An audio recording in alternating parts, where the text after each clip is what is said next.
All right, so today we're looking at a 2014 Landoll. It's a 930.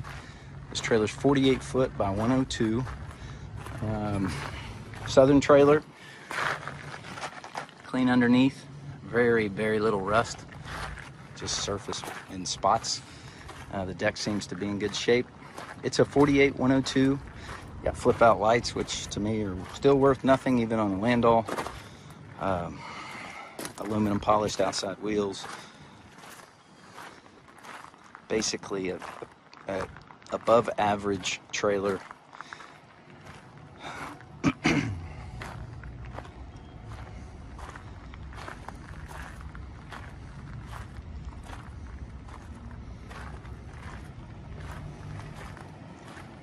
Does have a scale on it that actually seems to function, which is rare.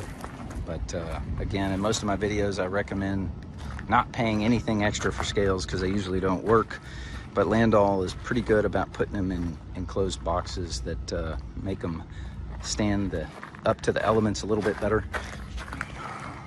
Again, it's just a really clean trailer.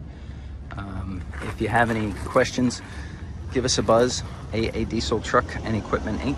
713-675-5922, and we look forward to hearing from you. Thanks.